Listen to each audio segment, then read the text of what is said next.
네, 안녕하세요.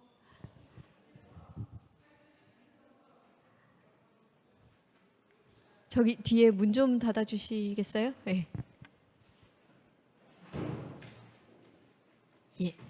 그럼 오늘 두 번째 세션 저희 시작하도록 하겠습니다. 네, 얼른 들어오세요. 네. 아, 저는 사회를 맡은 오픈넷의 오경미라고 합니다. 네.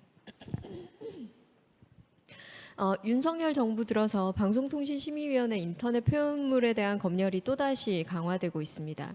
방송통신심의위원회 문제점은 그간 시민사회 단체들이 꾸준히 지적해오고 있었지만 개선되지 않았습니다.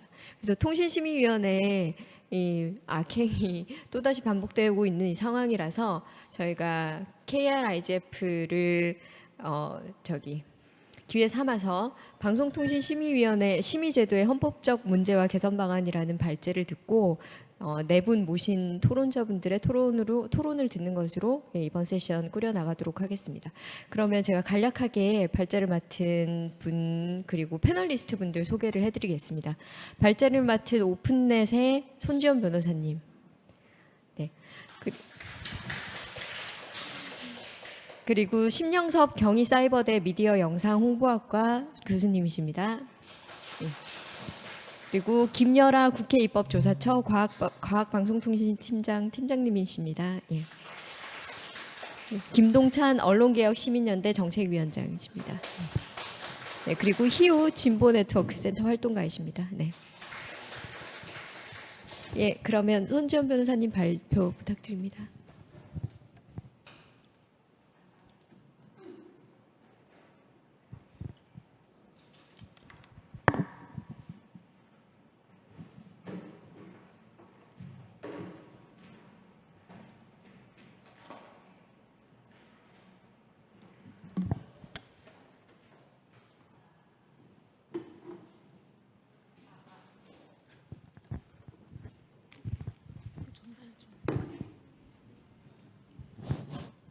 이것도 되는 것 같아요. 예, 예.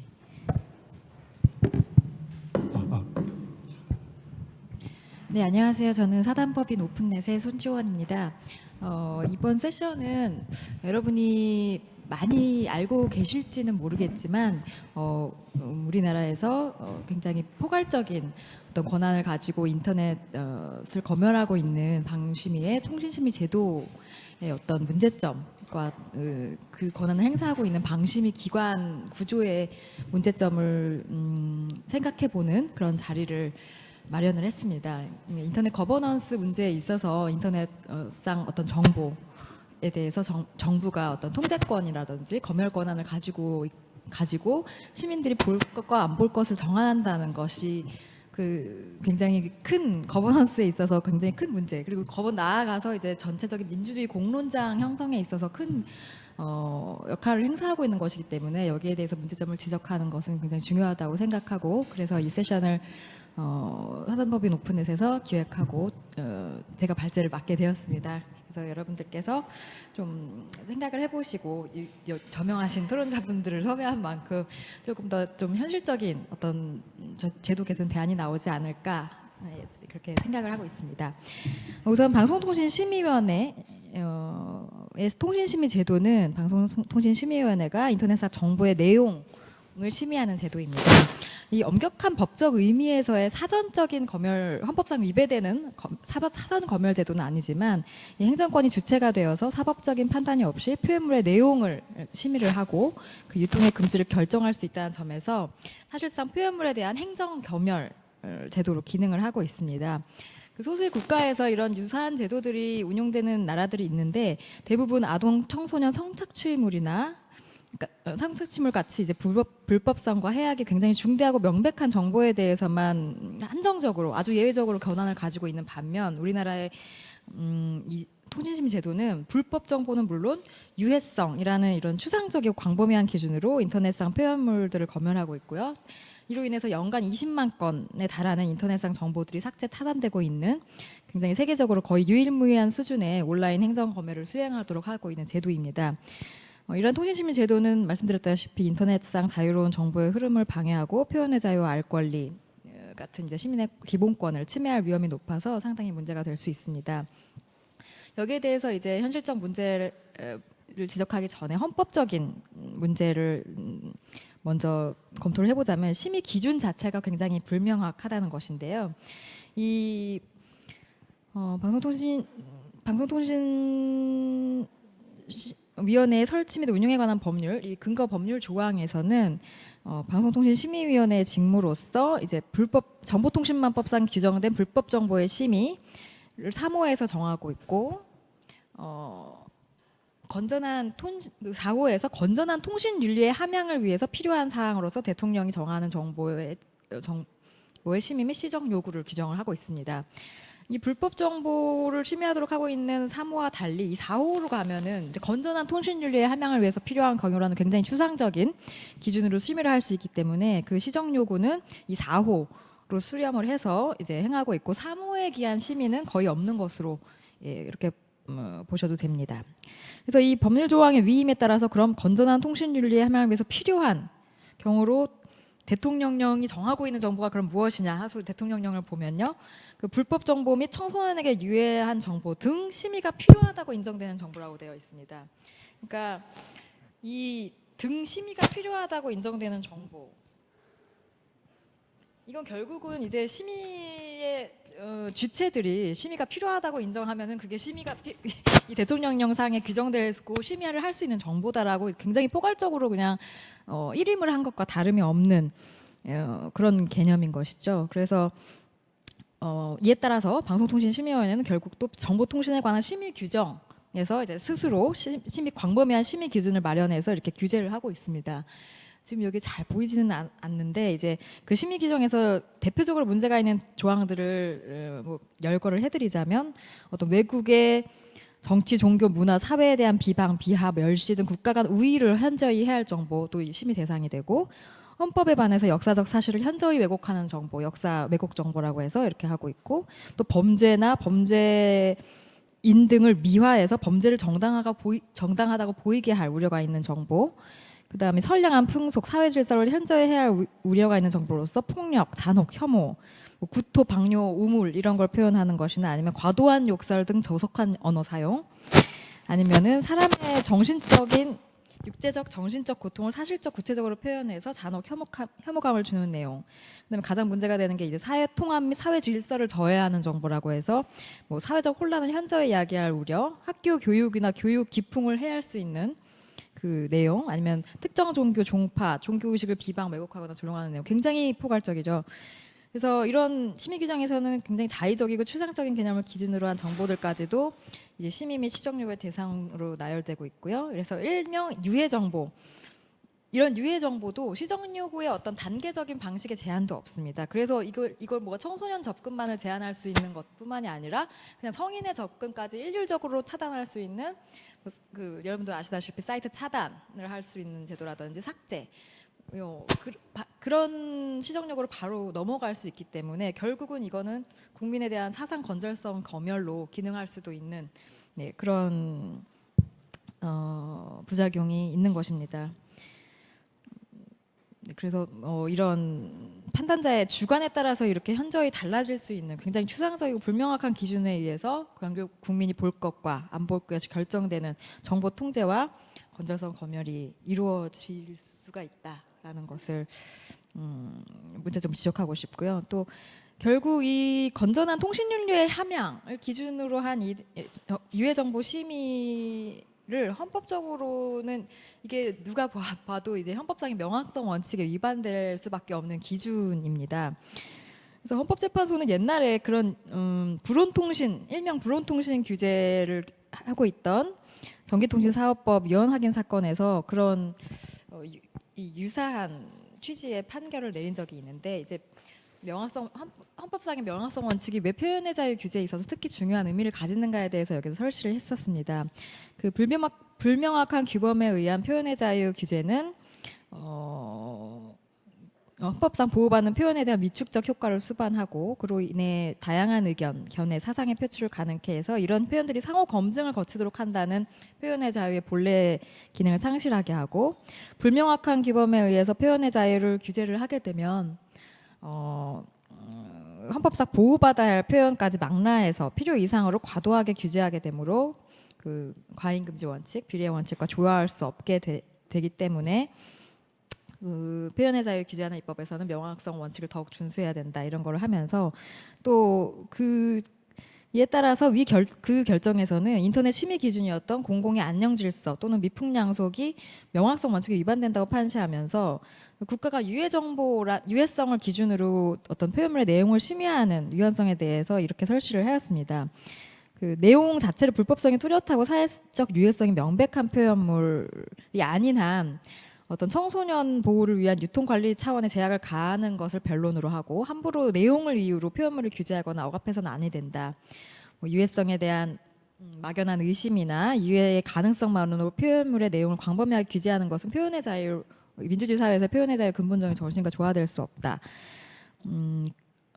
대저 전체주의 사회와는 달리 국가의 무류성을 믿지 않고 다원성과 가치 상대주의적 이념을 기초로 하는 민주주의 사회에서 공공 안녕 질서 아니면 미풍양속과 같은 상대적이고 가변적인 개념을 잣대로 표현의 허용 여부를 국가가 재단하게 되면 언론과 사상의 자유시장이 왜곡되고 정치적 이데올로기적으로 악용될 우려가 있다. 더욱이 집권자에 대한 비판적 표현이 공공의 안녕 질서를 해하는 것으로 쉽게 규제될 소지도 있다.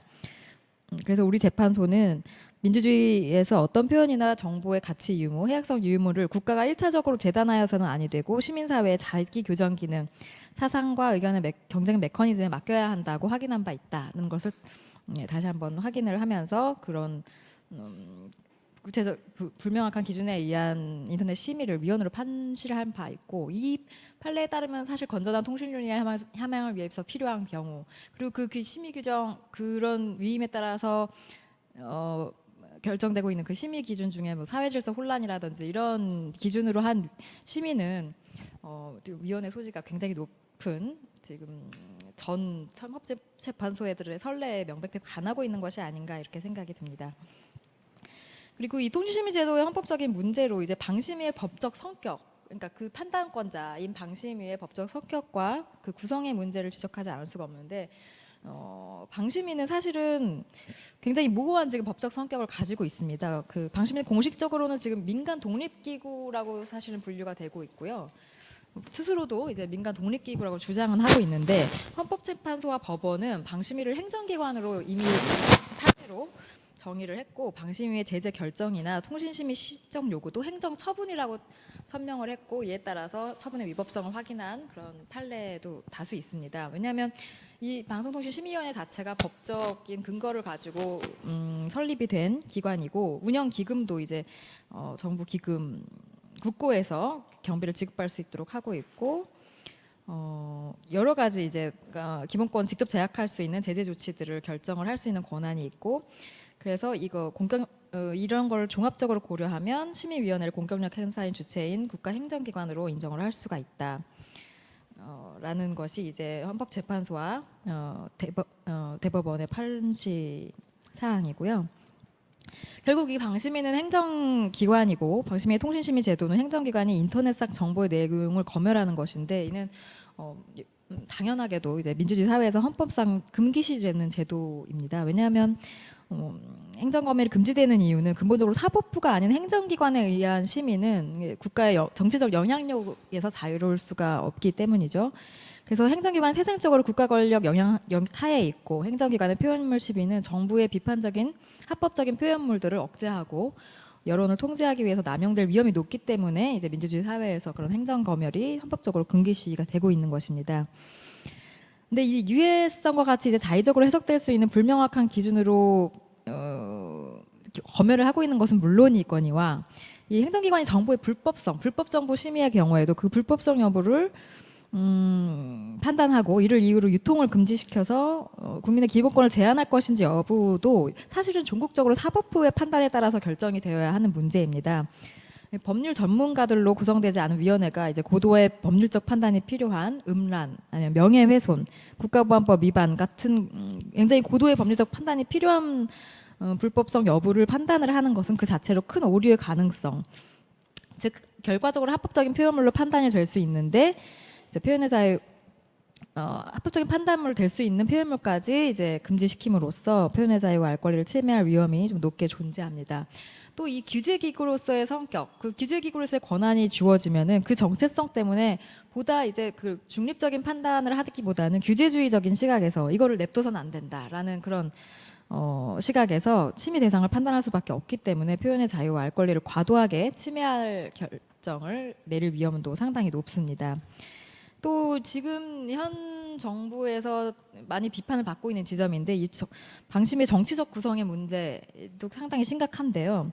방심위의 구성이 이제 정치권의 추천으로 이루어지고 있습니다. 방통위 설치법 따라서 그 위원은 대통령이 위촉을 하고 그러니까 3위는 모든 사람을 대통령이 위촉하는데 3위는 대통령이 지명해서 위촉하고 3위는 국회의장이 지명을 하고 3위는 국회 소관 상임위원장이 상임위원회에서 추천한 자를 위촉을 하게 되었습니다. 이게 이제 실제적으로는 정부 여당 추천이 9인 중에서 6인 그리고 야당 추천은 3인이라는 정치적 구도를 형성하게 되는 구조인데요. 결과적으로 이제 여당 성향의 위원이 3분의 1을 차지해서 의사 결정권을 쥐는 이런 구조를 가지고 있습니다.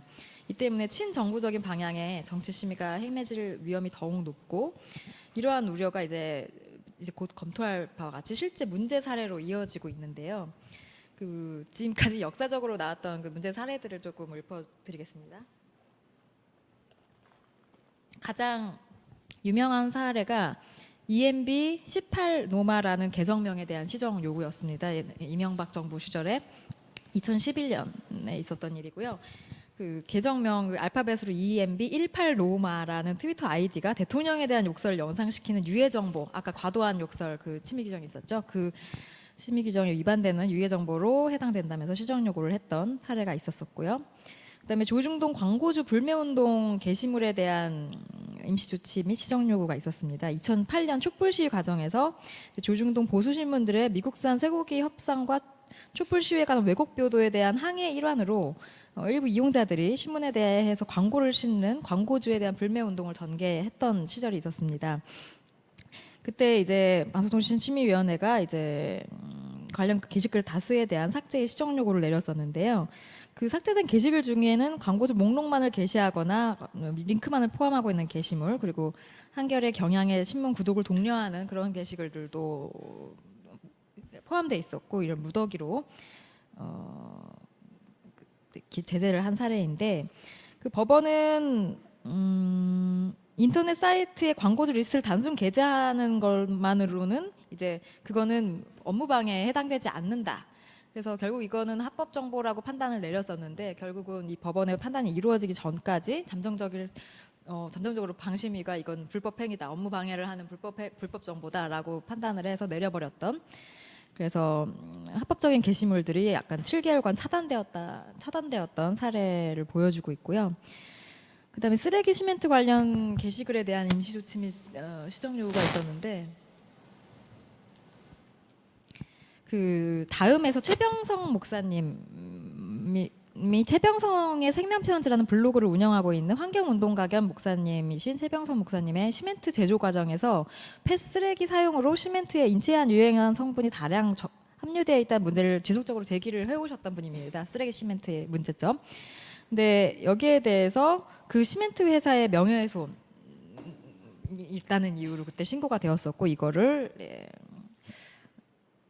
삭제했던 사례입니다. 근데 이건 나중에 또 법원에서도 이건 명예훼손 정보로 볼 수가 없고 공익을 위한 적시기 때문에 명예훼손으로 볼 수가 없다라고 판단이 내려졌음에도 이제 방심위에서는 잠정적인 판단으로 차단이 되었던 사례고요.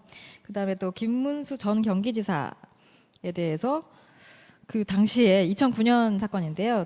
당시 김문수 전 경기지사가 만약 우리 대한민국이 일제 식민지가 안 됐다면 전쟁이 일어나지 않았다면 오늘의 대한민국이 있었을까라고 발언한 것에 대해서 다음 아고라에서 그 망국적인 발언이라면서 그걸 규탄하는 게시판이 만들어졌었는데 이 김문수 전 지사가 방통심의에 이 게시판이 명예훼손이라면서 심의를 요청했고 삭제를 결정했던 그런 사례도 있었고요. 또 세월호 사건 당시에 세월호 실소유주였던 전 세무그룹 회장 유병헌의 시신 사진에 대해서 많은 사회적인 그 의문이 제기됐었던 사례가 있었습니다.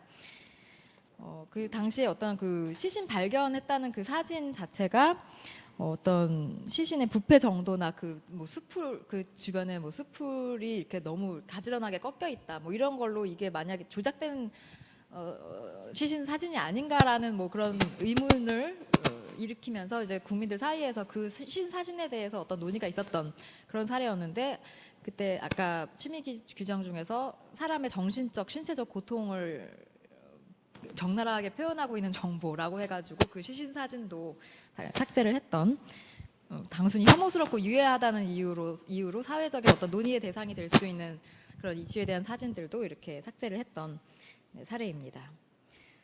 그리고 아까 말씀드렸다시피 가장 좀 문제가 되는 게 사회 혼란을 이유로 한 사회 혼란 규정, 사회적 혼란을 야기할 수 있다는 그 심의 규정으로 인한 정치 심의인데요.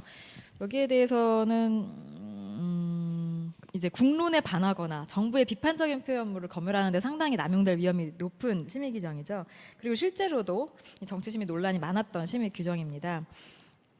그래서 세월호 및 사고 구조 지연에 국정원이 개입돼 있다는 게시글이나 아니면 천안함 사건, 아니면 연천 포격 사건이나 어떤 목함질의 폭발 사건 같이 그런 정치적인 사건들이 북한의 도발이 아니다, 그냥 사고거나 국정원들이 조작한 것이라는 의혹을 제기하는 그런 내용의 게시글들이나, 아니면 사드의 인체 유해성을 언급했던 게시글들도 이 심의 규정을 위해서 삭제된 사례가 있었고요. 또 문재인 정부 시절에도 사실 문제적 심의가 많았습니다. 문재인 대통령이 코로나19 관련 회의에서 왼손으로 국민 의례를 한 것처럼 조작된 이미지를 올린 사건, 그리고 김정숙 여사가 일본산 마스크를 착용했다는 그런 좀 자잘한 어떤 그런 것들도 사회적 혼란 야기를 한다는 이유로 삭제가 의결됐던 사례이고요. 이건 사실상 이제 코로나19 비상 상황을 빌미로 해서 이런 대통령에 대한 결국은 명예훼손의 표현물을 검열한 것이 아닌가라고 좀 비판을 할 수 있을 것 같고요. 그다음에 2021년에는 천안함 잠수함 충돌설 같은 천안함 사건에 대해서 의혹을 제기하는 유튜브 동영상도 차단이 됐었고, 최근에는 그러니까 가장 문제적인 사건이었죠. 윤석열 대통령의 연설 영상을 짜깁기 편집해 만든 가상으로 꾸며본 윤 대통령 양심 고백 연설이라는 제목의 쇼츠 영상이 사회 질서 혼란을 이유로 시정 요구 결정이 되었었습니다. 네, 또 이제 국가보안법 위반을 이유로 한 시정 요구가 많은데요. 사실 국가보안법 위반 정보로 볼 수가 없음에도 이제 단순히 북한발 정보다, 북한에서 만든 정보라는 이유만으로 이제 삭제 차단을 일교하고 있는 사례. 그래서 사실은 이제 국가보안법의 이적 표현물 조항이 너무 남용될 위험이 높으니까 법원에서는 대한민국의 자유민주적 기본 질서, 사회의 안전을 이렇게 위협할 만한 적극적인 공격적인 표현물에 한정을 해서 이거를 적용해야 된다는 그런 판례가 있었음에도 이제 단순히 북한발 정보들을 하고 있고, 이거는 결국은 우리나라의 북한 관련 보도라든지 북한 관련 연구 활동을 심각하게 저하하고 우리나라가 북한에 대해서 알 권리를 심각하게 침해하는 결과로도 이어지고 있습니다. 그래서 대표적인 사례가 이제 노스코리아 테크라는 외신 기자가 운영하고 있는 북한의 IT 기술 분야에 대해서 보도를 전문으로 하는 사이트를 이제 국가보안법 위반 정보다라고 차단했다가 이제 법원에서 설퇴를 맞은 사건들이 있었고요.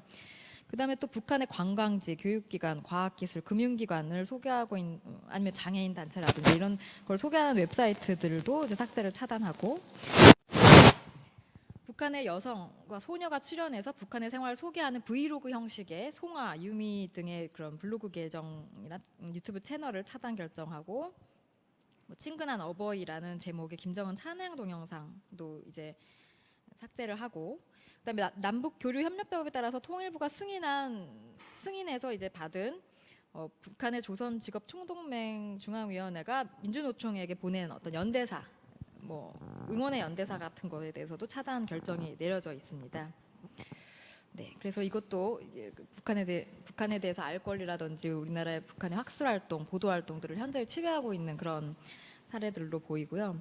그다음에 또 이거는 기타 문제 사례들인데, 대통령 지각 체크라는 유튜브 영상이 국가 기밀을 누설하는 정보에 해당한다라고 해서 차단을 한 사례도 있고, 레진 코믹스라는 그 유명한 그 웹툰 사이트를 처음에 이제 성인 만화들이 이제 많이 전시된 그 페이지만을 이제 따가지고 신고를 했다가 음란 사이트로 봐서 전체 차단을 했다가 취소를 했던 사례도 있었고요.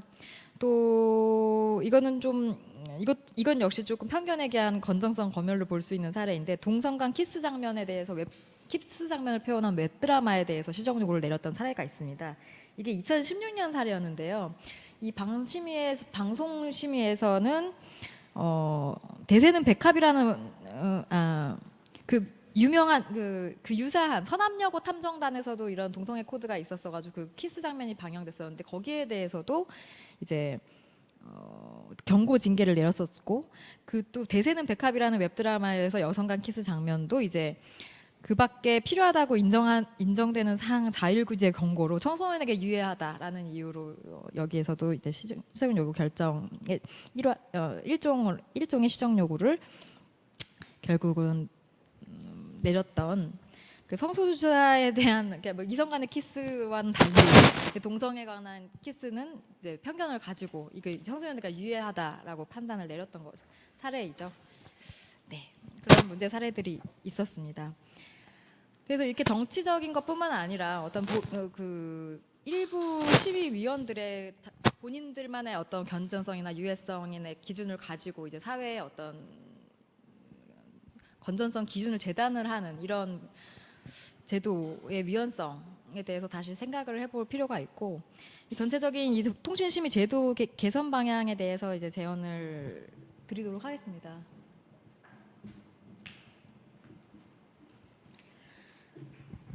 결국은 그래서 이런 통신심의 권한을 행정기관이 갖고 있는 것 자체가 문제다. 그렇기 때문에 통신심의 권한을 민간 자율심의기구로 이양을 하고 불법 정보에 대한 삭제 차단 결정도 이제 행정기관이 아니라 법원의 명령을 기본적으로 필요하게 하도록 개선하는 방식입니다. 이건 사실 2010년부터 국가인권위원회에서도 제안됐던 사안들이고요. 그 뒤에 2011년 유엔 표현의 자유 특별보고관 역시 한국 방문을 해서 이제 했던 보고서에서도요.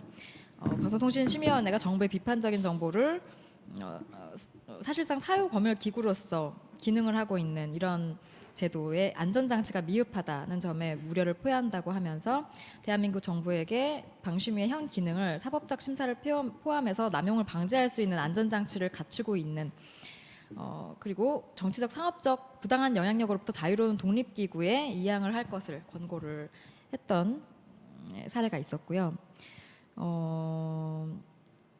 그래서 이는 기본적으로 정보통신 서비스 제공자나 시민사회 대표 등이 함께 구성하는 민간 자율 심의기구의 자율 규제 영역으로 맡겨져야 하는 것이 좋은 방향이라고 생각하고 방심위가 통신심의 기능을 유지를 하고 싶다면 그 기관의 기능을 유지하고 싶다면 방심위 기관의 설치 운영 구조를 바꿔서 이 행정기관적 성격을 버리고 진정한 민간 자율 심의기구로 전환하는 것을 생각해 볼 수 있겠습니다.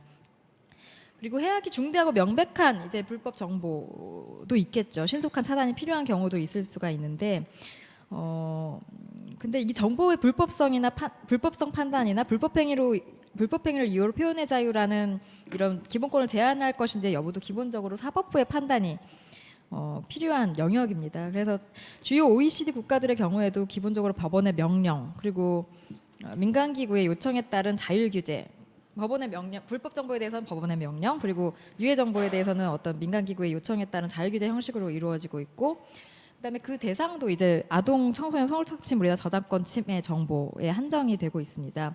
그래서 우리나라도 이제 불법 정보의 삭제 차단도 기본적으로 어떤 신속한 법원의 명령을 규정한 제도를 통해서 감시될 필요가 있다는 것이고요. 그다음에 심의 기준이나 심의 대상 정보의 명확화와 축소가 기본적으로 필요하다고 봅니다. 그래서 불법성이 명백하고 해악이 중대한 불법 정보로 한정되는 것이 좋다고 생각을 합니다. 그래서 이는 행정의 적절성, 효율성과도 또 연결이 되는 부분입니다. 방심위 통신소위가 지금 평균적으로 연 20만 건의 정보를 심의를 하고 있습니다. 이게 미디어오늘 기사에 따르면 이거는 평균 18분 동안 2,000개 넘는 안건을 심의하는 거고 하나의 안건을 처리하는 데 든 시간이 평균 0.5초다.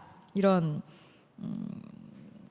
결과가 있었고요. 사실상 모든 개별적 안건 정보에 대한 심도 있는 검토와 논의가 사실 불가능한 상황입니다. 그래서 법적으로 문제가 될 만한 사안이나 정치적 사안만 표적으로 회의를 진행하고 있는 것과 다름이 없고, 이는 지자 측에 과도하고 광범위한 권한이 주어지고 그 심의 기준과 그 기준이 있기 때문이라고 생각이 됩니다. 그래서 불법 정보 심의는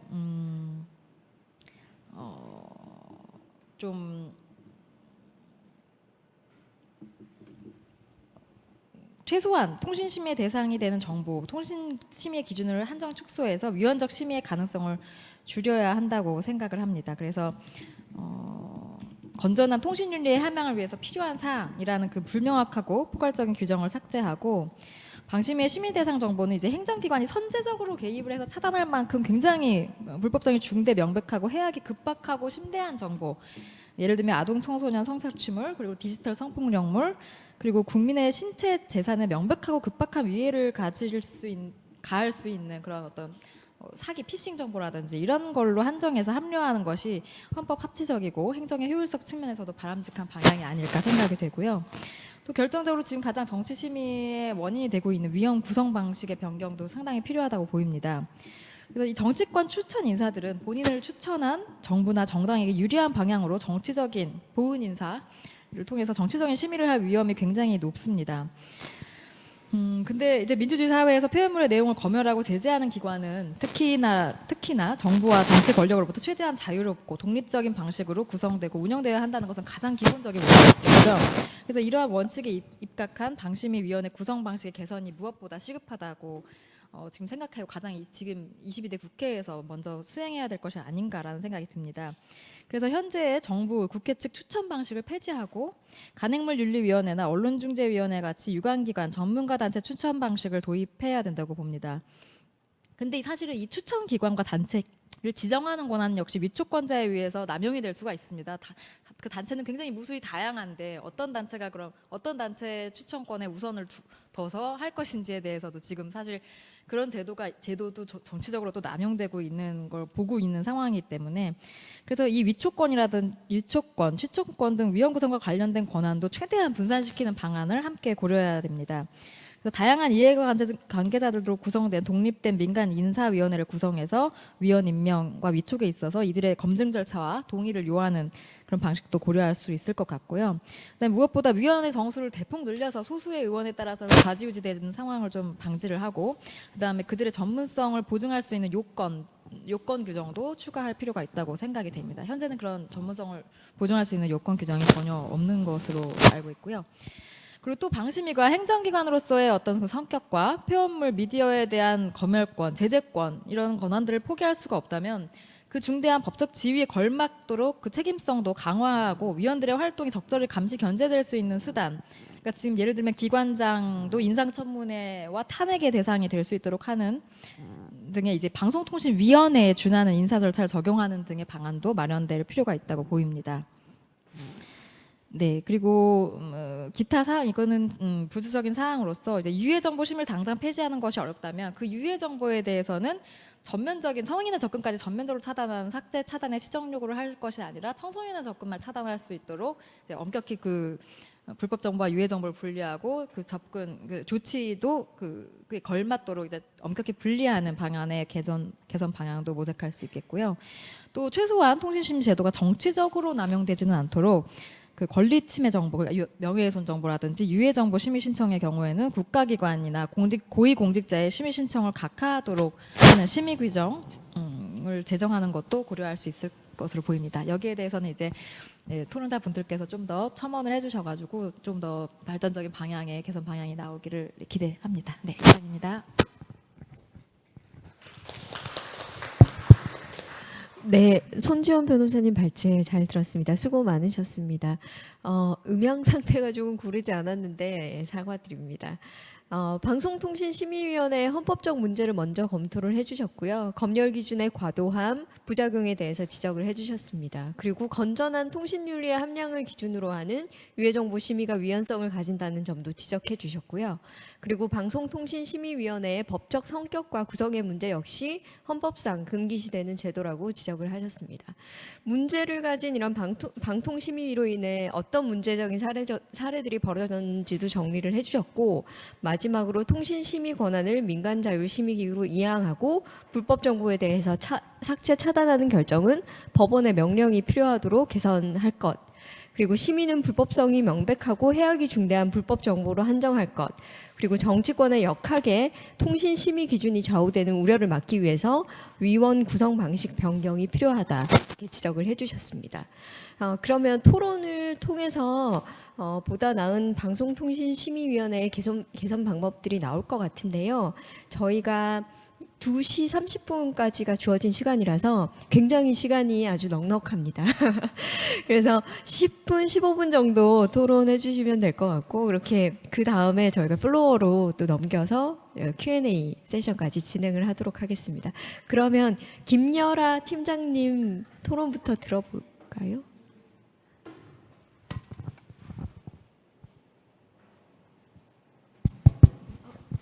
토론만 네. 순서대로 네? 네. 네, 안녕하세요. 저는 국회 입법조사처의 과학방송통신팀이라는 곳에서 입법과 조사 연구를 하고 있는 김여라라고 합니다. 오늘 이렇게 핫한 주제죠. 방송통신심의위원회와 관련된 주제로 세미나를 구성하시고 또 발제를 해주시고 또 저를 불러주셔서 감사드립니다. 저 발제해주신 우리 손 변호사님께서 하신 내용들에 대해서 제가 크게 어떤 반대 의견을 얘기한다기보다 전반적으로 방송통신 심의와 관련돼서 어떤 방향에 대해서 다시 한번 재검토를 해보면 좋을지 그런 부분에 대해서 말씀드리겠습니다. 제가 토론문 작성을 해서 보내드렸는데 아마 안 가지고 계실 것 같은데 그냥 중요한 부분들만 위주로 말씀을 드리겠습니다. 제22대 국회가 개원한 것이 5월 30일이었으니까 이제 딱 한 달 정도 됐는데요. 제가 저희 팀에서 하는 많은 업무 중에 이제 방송이나 방송통신 심의와 관련된 것도 있지만 몇 년 전부터 계속해서 저희가 보고 있는 또 아마 이 오늘 포럼의 주제도 좀 연관이 있는 것 같은데 이 세션 말고요. 인공지능과 관련된 입법이나 아니면 규제 또는 산업 활성화에 대한 이야기들이 아주 많이 국회에서 이루어지고 있습니다. 근데 이 인공지능이라는 것을 우리가 이 방송통신 심의, 통신 심의와 좀 연계해서 살펴볼 필요가 있는 것 같아요. 이미 이렇게 인공지능 기술을 이용해서 생성하는 콘텐츠를 우리가 쉽게 만들 수 있고 또 볼 수 있습니다. 그래서 생성형 AI를 통해서 만들어진 이 정보를 우리가 가상 정보라고 하는데요. 어떤 정보가 가상 정보인지는 아직 알 수 없죠. 저희가 완전히 명확하게 구별할지를 못하잖아요. 그래서 가상 정보의 경우에는 워터마크를 의무화하고 이 표시 의무를 이행하지 않은 유해물 등에 대해서 사업자로 하여금 삭제하도록 하는 그런 정보통신망법 개정안도 21대 국회와 22대 국회에 발의되어 있습니다. 21대 때는 이제 임기 만료로 폐기가 됐지만요. 제가 이 말씀을 드리는 이유는 앞으로도 계속 새로운 기술을 이용해서 만들어진 표현물이 정보통신망을 통해서 넘쳐날 것인데 그렇다면 통신심의를 의 대상도 확대될 가능성이 있다. 이것은 이제 우리가 어떤 우려의 지점에서 바라볼 수도 있고 또 업무의 양 또는 어떤 앞으로의 방송통신심의위원회의 개선에 대한 논의에 좀 추가될 수 있는 부분이라고 생각을 합니다. 발제문을 미리 주셔서 제가 읽어보면서 좀 처음에 가장 먼저 한 생각은 이 통신심의라는 게 반드시 필요할까였습니다. 그러니까 정보통신망의 표현물에 대해서 심의를 해서 얻는 게 있고 잃는 게 있잖아요. 저희가 표현의 자유 얘기도 오늘 많이 했는데, 근데 만약에 잃는 것보다 얻는 것이 더 크다면 어느 정도까지 선을 맞추어서 가능한 한 모두의 이익을 추구해야 되는 것인가? 또는 소수의 이익은 그러면 그냥 버릴 것인가, 어떻게 보장할 것인가, 이런 질문에 대해서 이제 깊게 고민을 해봐야 된다라고 생각을 했습니다. 왜냐하면 우리가 정보통신망을 통해서 무엇인가를 표현하고 의견을 표출하고 뭐 정보를 제공하고 이런 것들이 너무 일상이 됐기 때문에 이제 안 할 수는 없잖아요. 그리고 내가 한 표현물이 누군가의 심의의 대상이 된다라고 우리가 약간의 의식이긴 하지만 또 이것을 아주 의도적으로 이용하는 분들도 있지만 그렇지 않은 것이 일반적인 사람 이용자들이라고 생각을 했기 때문입니다. 제가 국회 의안정보 시스템에서 제안 이유 주요 내용을 요약해 놓은 탭이 있는데요. 거기에서 제21대 국회부터 현재까지 방송통신심의위원회 통신 심의를 키워드로 넣어서 검색했을 때 나온 법안이 총 73건이었습니다.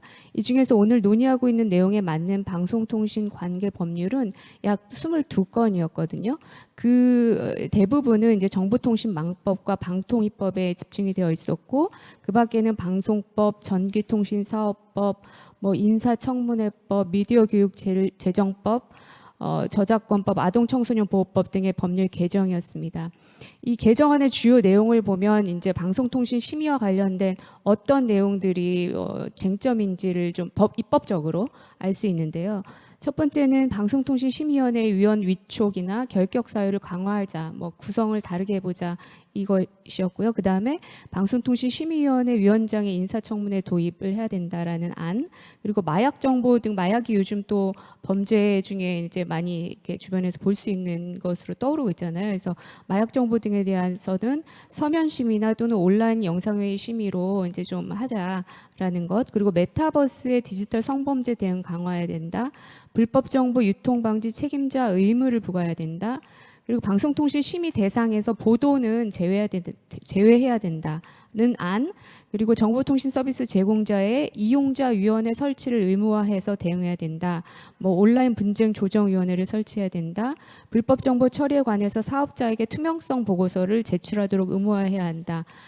뭐 등등이 있었습니다. 그러니까 이런 내용들이 이제 방송통신 심의 위원회 이거와 관련된 이제 좀 핫 키워드였는데요.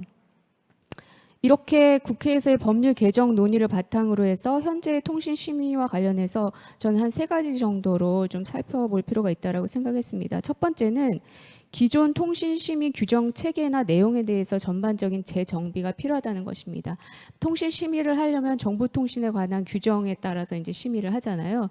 근데 그 규정이 2009년 2월 9일에 제정이 됐고 그 뒤로 2차례 정도의 개정이 있었습니다. 2014년하고 2015년. 그리고 이제 지금 2024년이니까 최근 9년 동안에는 개정 사항은 없었는데요.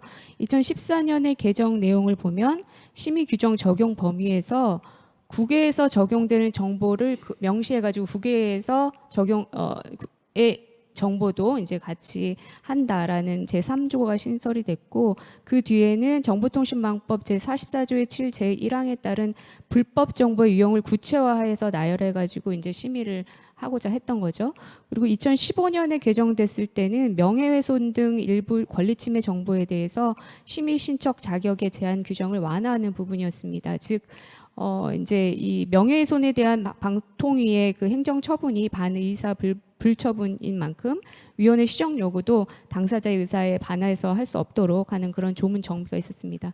제가 방금 말씀드린 이 2차례의 그 심의 규정에 관련된 개정 논의 외에는 제가 알기로는 이제 공식적인 그 입법과 그러니까 규정 자체를 바꾸는 것, 개정하는 것과 관련된 논의는 없었던 것으로 공식적인 논의는 없었던 것으로 알고 있는데 저는 이 규정 체계 자체를 한번 처음부터 1조부터 끝조까지 한번 살펴보면서 오늘 발제자께서 말씀하신 그런 심의의 그런 어떤 건전한 통신윤리의 함양을 위해 필요한 사항, 물론 이거는 이제 방통위법에 명시되어 있는 조항이지만 그것을 기반으로 해서 이제 심의 규정에도 보면 뭐 건전한 윤리관, 법의식, 사회 통념에 대한 위해 여부 뭐 이런 게 있거든요. 발제자께서 지적하신 사회질서 위반, 사회 혼란 야기 뭐 이런 것들이 현재의 우리의 그 생각과 관념과 일상적인 그런 정보통신망의 표현물과 이용에 맞는지를 전반적으로 그냥 한번 뭐 맞으면은 이제 그것을 그대로 적용하면 되지만 새롭게 추가할 사항이 있는지 아니면 용어 자체를 좀 바꿔서 명확하게 해야 될지 이런 부분들을 검토해야 된다라고 생각을 합니다. 그래서 이런 전체적인 규정 재정비를 첫 번째로 제가 좀 제안을 드려보고요. 두 번째는 통신심의를 위한 새로운 기구 설치의 필요성이나 위원 선임 등의 그 거버넌스 재정비에 대한 것입니다. 발제문에 나와 있는 것처럼 이 행정기관에 의한 통신심의는 사실상 검열로 기능할 위험이 높은 것이 사실입니다. 그리고 표현의 자유를 침해할 우려가 있고 여기에 대해서 우리가 다 모든 이제 국민이 대다수의 국민이 이렇게 좀 대응하면 된다라는 그런 안정장치가 있다면 괜찮겠지만 그러지 않다면 오히려 제가 처음에 말씀드렸던 것처럼 심의를 함으로써 잃는 것이 얻는 것보다 많은 그런 사회, 그러니까 건강하지 못한 사회로 갈 수 있다는 위험이 있다고 저는 이제 생각을 합니다. 그래서 현재와 같이 방심위가 통신심의를 계속 해야 할지 아니면 뭐 어떤 콘텐츠의 위험도나 영역에 따라서 분리해서 아마 이게 변호사님께서는 불법 정보는 사법부에 맡기고 나머지 유해물에 대해서는 좀 약간 민간 자율 기구처럼 운영을 해야 된다 이렇게 얘기를 하신 것 같은데 이제 그런 콘텐츠의 위험도나 영역에 따라서 분리해서 일부는 이제 민간 자율심의기구에 맡겨야 할지 아니면 이도 아니고 이제 완전히 그냥 새로운 해체하고 심의위원회 해체하고 자율기구를 만들어서 민간 자율기구에 맞는 이름으로 만들어서 해야 될지에 대해서 논의를 해야 되는 것인데요. 그래서 저는 이제 어떤 답을 제가 명확하게 갖고 있지는 않는 것 같습니다. 그런데 민간 자율심의기구를 별도로 만든다면 누가 주도를 해서 또 누구를 위원으로 구성해서 어떤 방식으로 심의를 할 것인지 이 경우에 자율기구의 심의로 인해서 또 발생할 수 있는 어떤 사회적인 문제 그런 가능성은 없을지에 대한 고민을 함께 해야 된다는 것입니다. 만약에 새로 조직해갖고 했는데 더 큰 뭐 사회적인 혼란까지는 좀 그렇지만 좀 모호함이나 헷갈림이 발생한다면 그것도 또한 이제 어떤 우리가 치러야 될 비용이고 문제가 될 수 있다라는 생각이 듭니다. 그리고 우리가 이제 자율규제 얘기를 하는데 이제 정보통신 서비스 제공 사업자의 자율규제입니다. 이게 이제 제대로 작동하면 가장 좋은 방식인데 항상 이 자율규제라는 것은 그 단어 자체에서 좀 약간 그 함정이 있는 것 같아요. 그래서 이런 경우에 이제 그 법적으로 논의를 할 때는 그러면 자율규제를 하도록 하고 그거를 별도로 감독을 하자 이렇게 해가지고 자율규제 하도록 하지만 그 자율규제를 잘하고 있는지에 대한 이제 감독을 하는 방식이라는 건데 어떻게 우리가 이제 대안으로 내세울 때 자율규제라는 것이 어떻게 생각하면 되게 편리하고 합리적인 대안 같지만 제대로 작동하지 않았을 때는 또 좀 무의미하기 때문에 이 부분은 좀 더 많은 고민이 필요할 것이라고 생각합니다. 현재 그 이제 이런 생각도 해봤는데요. 심의를 엄청 많이 이제 몇만 건씩 하고 있잖아요. 특히 디지털 성범죄 같은 게 이제 많이 발생하면서 그 부분에 대해서 별도의 조직을 구성해서 아주 많이 심의를 하고 있는 것으로 알고 있는데, 근데 이제 이게 가능한 일인지는 모르겠는데 이 통신 심의로 인해서 우리 사회가 어떤 영향을 받았고 어떻게 변화했는지 뭐 아주 계량적으로 본다면 뭐가 많이 줄었는지 많이 심의한 부분에 대해 줄었는지 늘었는지 물론 인과관계는 밝히기 어렵겠지만 그런 어떤 평가에 대한 시도도 좀 있어 보면 좋겠다. 그냥 우리가 이거 맞지 않냐 틀리다 뭐 맞다 이렇게 하는 논의도 중요하지만 그런 심의가 우리 사회에 미친 영향에 대해서 좀 큰 틀에서 평가 제가 구체적인 대안은 없이 이렇게 말씀드려서 좀 그렇긴 한데 그런 평가도 좀 있으면 좋겠다라는 부분이 있습니다. 그래서 그 밖에도 사실 이런 거버넌스와 관련돼서는 여러 가지 문제가 제기되고 있습니다. 심의위원회의 위원 구성의 지연 문제도 있고요. 심의위원 수가 적절하냐, 위원회 자격이나 다양성, 또 뭐 이제 다양성 문제는 아주 중요한 게 우리가 심의 규정이 정말 명확해요. 그러면 누가 그 심의 규정에 따라서 하면은 다 같은 결과를 대부분이 이제 같은 결과가 나오겠죠. 근데 그게 아니고 심의 규정도 약간 모호한데 심의위원들도 특정의 그런 어떤 집단이 이제 만약에 같이 하고 있다면 당연히 그건 자의적인 해석이나 결정의 오류들이 발생할 수밖에 없잖아요. 그래서 그런 부분들, 다양성 확보, 그리고 위원장 인사청문회 도입의 필요성, 또 심의위원회의 그런 어떤 전문성, 독립성 강화 관련된 논의도 있습니다.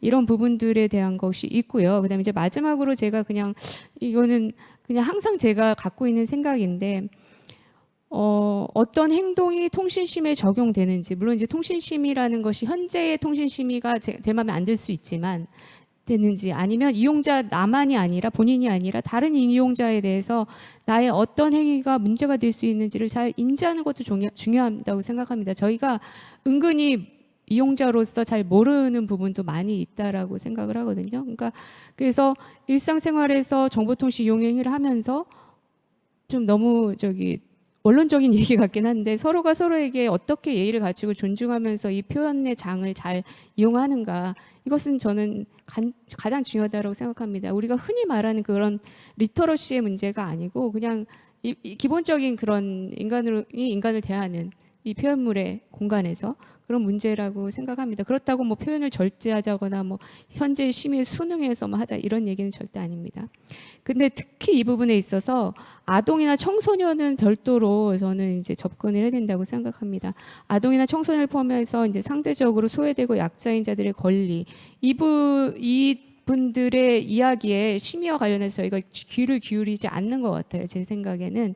그래서 이들의 의견이 어떤지, 이분들이 생각하기에는 왜냐하면 통신 이용자들이 그 연령대가 많잖아요. 청소년 아동들이 많고, 우리가 보호해야 되는 주체로 이용자로 이제 접근을 당연히 하지만 그렇지 않은 부분도, 그들의 권리도 분명히 있거든요. 그래서 그런 부분들을 계속 묻고 물으면서 어떤 전반적인 그런 규정이나 거버넌스, 그리고 이용자의 그런 어떤 인지 부분에 대해서 좀 논의를 해볼 필요가 있다라고 생각합니다. 이상입니다.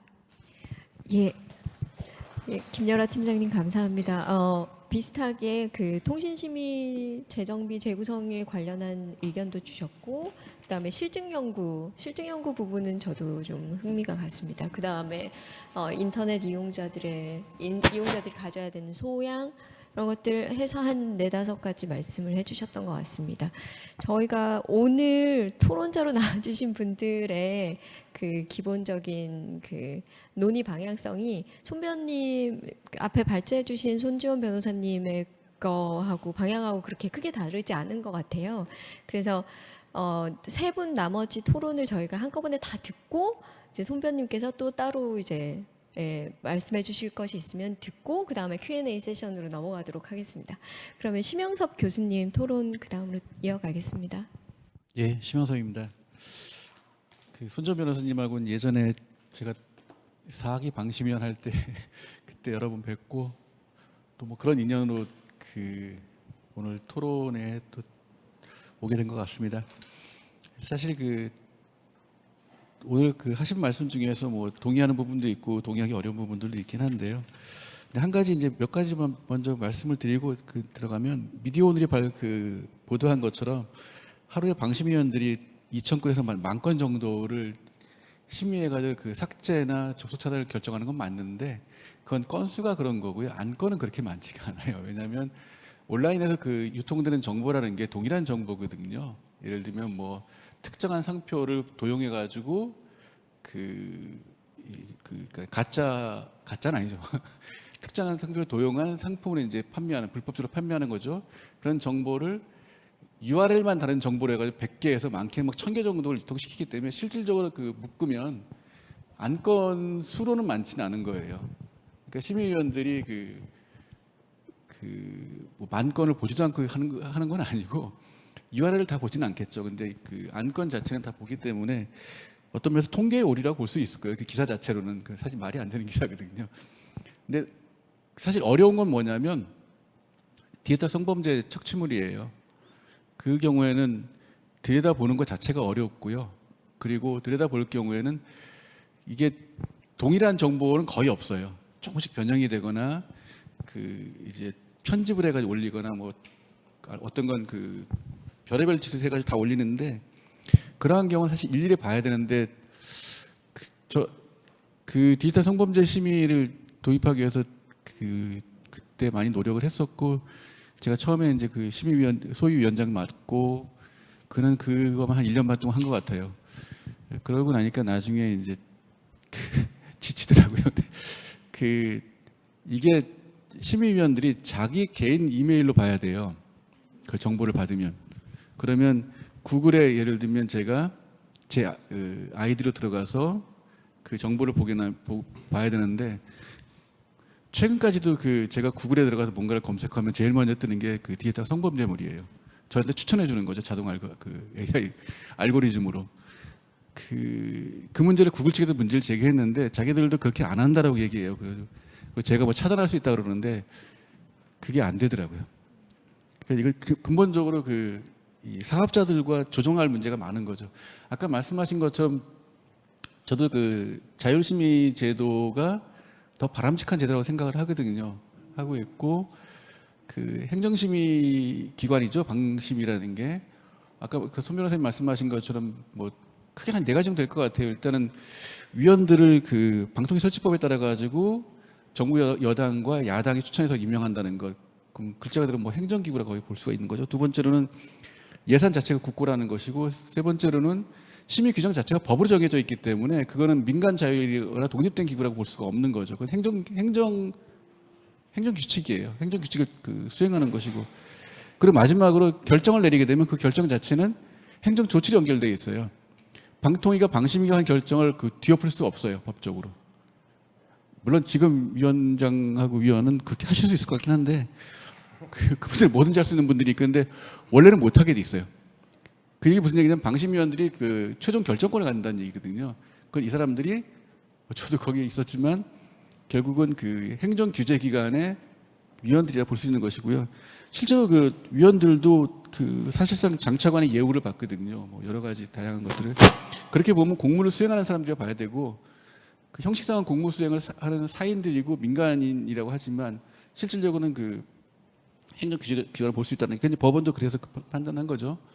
근데 이제 그 이유 중에 하나가 법에서 말하고 있는 불법성이죠. 불법성인 것, 위법성 있는 어떤 정보와 유해한 정보를 어쨌든 인터넷에서 걸러낸다는 그런데, 불법적인 것들은 사실 그 방심위가 모니터링하는 경우들이 있지만 대부분의 경우는 다른 관련 기관들에서 오는 정보들이에요. 예컨대 저작권위원회라든지 뭐 소비자원에서 온다든지 아니면 뭐 여가부에서 오는 것들도 있고 각 부처에서 식품안전청도 보내고 해가지고 이러한 불법 정보들이 더 이상 유통되지 않도록 조치를 취하라고 오면은 그거를 받아가지고 거의 그냥 결정만 내린다고 보시면 되죠. 그리고 최근에는 이제 디지털 성범죄물도 상당수는 여가부 산하의 이제 그 기관들에서 그 사전에 조치하고 조치가 안 된 것들만 넘어오는 경우도 많고, 이제 그 넘어온 것들에 대해서 자동으로 이렇게 식별을 해요. 이제 그 AI를 이용해서 자동 식별을 해요.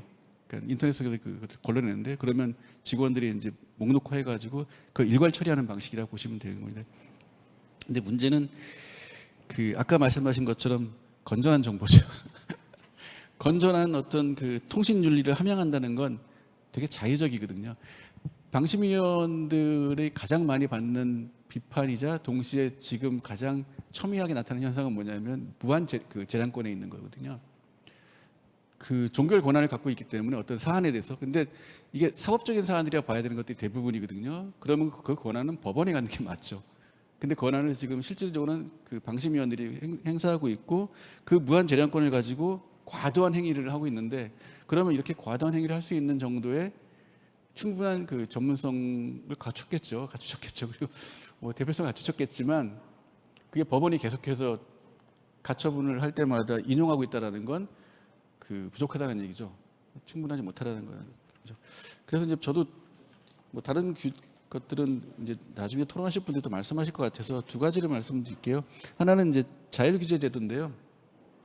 우리나라에서 이와 유사한 형태의 자율규제 제도가 이제 입법화돼 가지고 현실적으로 돌아가는 곳이 있는데, 그게 이제 영화와 비디오물 진행해 가는 법을 통해 가지고 OTT 영역에서 그렇게 하고 있어요. OTT 영역에서는 예전에는 원래 영상물 등급위원회에서 등급을 분류했거든요. 그리고 등급 분류한 것들을 만약 위반할 경우, 그러니까 등급은 받아놓고 영상물을 삭제하지 않고 다시 거기다 그냥 트는 경우들이 있어요.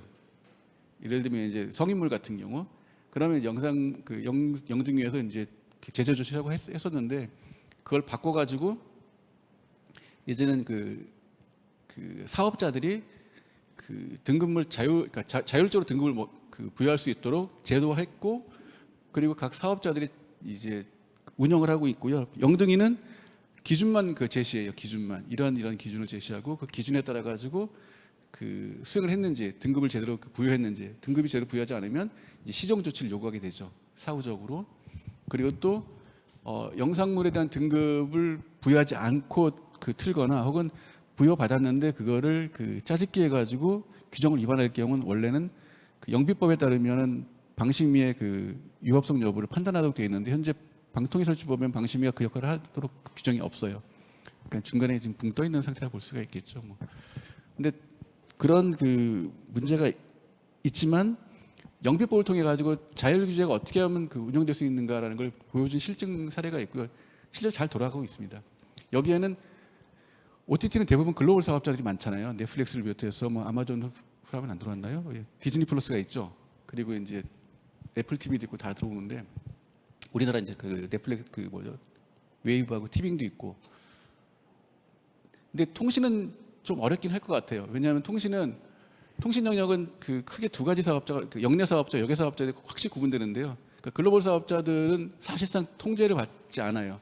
자신들의 그 내부 가이드라인으로 하고 있고, 다만 이제 역내 사업자들 네이버나 카카오 같은 경우는 그 뭐 뉴스 재평 같은 것들을 만들어 가지고 여러 가지 그 행동을 하지만 실제로 그 국내 법을 만들면 거기에 저촉되는 건 국내 사업자밖에 없을 수도 있다라는 문제가 있긴 하지만 그럼에도 불구하고 OTT와 유사하게 그 정도 수준의 그러니까 지금의 방심위가 하는 것처럼 엄격한 어떤 행정 규제가 아니고 좀 더 느슨한 규제 그 상태에 자율 시민이 할 수 있도록 그 제도화시키고 그 원칙을 주고 수행할 수 한다라면 그 하나의 그 기관이 하는 게 아니라 각 사업자들이 자율적으로 그 내부에서 그 하게 만들면 지금 가이드라인보다 좀 더 강화된 형태의 그 규정을 만들 것이고요.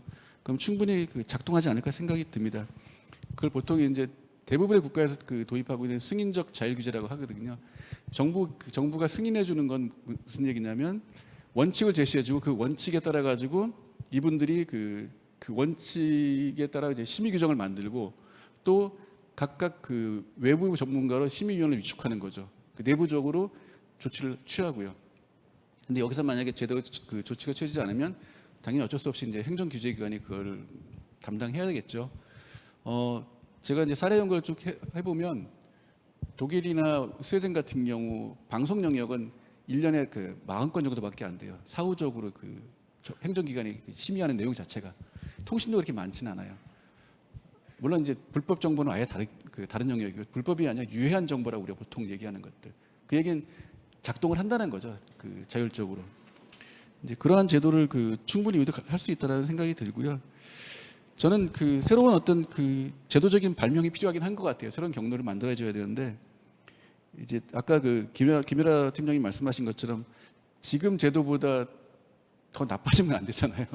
그럼 지금 제도보다 나아야 되는데 그 나아지는 것들이 그 어느 정도 그 안정적인 어떤 제도로 운영될 때까지는 어쨌든 뭐 그 시간이 필요할 것 같다는 생각이 들고요. 개인적으로는 무엇을 하든 지금보다 나아질 것 같다는 생각이 듭니다. 지금 제도가 나아질 것 같다는 생각이 드는데 문제는 지금 제도를 바꾸지 않는 가장 큰 이유는 뭐 잘 아시는 것처럼 정부 여당이든 야당이든 이 정치적 영향력을 행사하는 것을 포기하지 않으려고 하는 것에서 문제가 발생하는 게 아닌가 생각이 듭니다. 그리고 두 번째로 그 제가 드리고 싶었던 말씀이 있는데, 예, 그 심의 규정과 관련돼 가지고는 사실 제가 그 방심위와 관련돼 가지고는 예, 뭐 웬만하면 이제 토론을 잘 안 하고 싶어 하는데요. 제가 2018년에 이제 방심위원이 되고 그때 18년 2월에 저희가 그 조직 개편과 그 규정 개정 TF를 만들어 가지고 3개월 동안 활동을 했어요. 그리고 나서 그 이제 각 저희 규정을 바꾸려면 먼저 그 공시를 하고 그에 대한 이제 의견을 들어야 되거든요. 그때 뭐 거의 대부분이 반대를 했어요. 개정은 안 된다고. 찬성한 그 유일한 두 단체죠. 그 오픈넷하고 언개련이었는데요. 나머지는 다 반대했어요. 개정을. 왜냐하면 이렇게 좋은데 왜 개정을 하는? 왜냐하면 정권이 바뀔 때마다 그 규정은 정말 좋은 규정이고 정권이 안 바뀌면 나쁜 규정이에요. 그래서 안 바뀌는 거거든요, 방심위가. 근데 이게 열거를 하는 거 현재 방식이 열거주의거든요. 근데 다 열거를 할 수가 없잖아요. 그러니까 등이라는 말을 쓰는데 그 아마 이제 뭐 저보다는 뭐 법하시는 분들이 더 잘 아시겠지만 일반적으로 다른 나라 이 규정에는 기타 등이라는 그 표현이 들어가는 게 많지는 않아요. 우리 모든 게 다 기타 등이에요. 거의 모든 조항에 쫙 열고 마지막 뭐 7항 8항 그 정도 가면 기타 뭐 불쾌하고 뭐 유해한 등으로 해가지고 재량권을 주는 부분이거든요. 이 부분은 삭제가 맞다고 생각이 들어요. 그 어느 부분이 됐든 간에. 근데 이게 방송 심의 규정, 그 방송 광고 심의 규정, 통신 심의 규정 모든 그 심의 규정에 기타 등으로 끝나는 그 부분들이 너무 많은 거예요. 그 얘기는 사실 규정이 없다라는 거죠. 사실은 열거를 안 하는 거라고 봐야 되거든요. 열거는 일부 해놓고 나머지는 다 재량에 맡기는 행위이기 때문에 그에 대한 근본적인 그 열거주로 갈 건지 아니면 원칙을 금지할 건지는 명확해야 되고요. 만약에 승인적 자율규제제도를 도입한다 하더라도 원칙 금지로 가는 게 맞다라는 생각이 들고요. 그 원칙은 크게 이러한 것들을 그 규정에 반드시 집어넣어야 되고 그에 대한 자체적인 심의 규정을 만들어라고 해야 되는 것이죠. 물론 그 하다 보면 사업자마다 차이가 있을 거예요. 예컨대 지금 뭐 유튜브나 아니면 뭐 페이스북이나 틱톡이나 각각 가이드라인이 다 다르잖아요. 그래서 차이가 커요. 상당히 크고 예컨대 아까 그 김일하 박사님 말씀하신 것처럼 생성형 ADR을 통해서 만들어낸 정보에 대해서도 틱톡은 아예 그 표시 의무를 그 부여했는데 다른 데는 아예 부여하지 않고 있어요. 그러면 그 생성형 AI로 그 만든 동영상은 반드시 표기를 하도록 하는 건 법에 집어넣으면 되는 거예요. 그 규정을 어떻게 준수할지는 자율규제를 통해 가지고 심의 규정을 만들고 그걸 운영하라고 얘기하면 되거든요. 근데 거기서 이걸 넣을 때는 뭐 그 이렇게 하면 과도하고 이렇게 하면 혐오고 이런 부분은 비율 필요가 없는 거죠. 지금처럼 규정처럼. 그리고 그 정도에 따라 가지고 나중에 이제 그 부분을 어떻게 이제 그 이행되지 않으면 그 다음에 뭐 행정규제기관이 할 수밖에 없겠죠. 근데 최소화할 수밖에 없죠. 만약에 그렇게 역할을 바꾸게 된다면 실제 지금의 방심이라는 조직은 필요가 없어질 수도 있죠. 왜냐하면 대부분의 민간에서 하고 나머지 부분은 행정규제기관이 사후적으로 필요한 부분만 하게 되어 있는 거니까요. 그래서 다른 나라 같은 경우는 대부분의 국가에서 방송통신을 규제하는 규제기구가 그 일종의 그 산하기관으로 이 심의기관을 두는 거거든요. 근데 그 산하기관의 조직은 그렇게 크지 않아요. 다 합쳐 100여 명도 안 되는 조직이 충분히 운영이 되는 거죠. 왜냐하면 다 민간이 하기 때문에. 그렇게 가려면 이제 여러 가지 이해관계가 그 충돌하고 사회적으로 그 반발이 있을 수밖에 없는데요. 이제 그 부분은 해야 되고 저 마지막 꼭 막 하고 싶었던 얘기인데요. 위원 구성에서 그 영역을 반드시 정해야 돼요. 법률과 영역을 정해야 되는데 법률가와 그 다음에 뭐 각 사회 영역 등을 정하면 그 영역을 추천할 수 있는 그 영역을 정하고 영역에서 어떠한 조건을 갖춘 그 기관이 정할 수 있는지를 명시하면 되는 거죠. 이제 그 부분을 그 수도 정확히 정할 필요가 있어요. 지금은 이게 천차만별이거든요. 그 성별 어떤 그 균형을 유지하는 것도 상당히 중요하다는 걸 말씀드리고 싶습니다. 예, 감사합니다.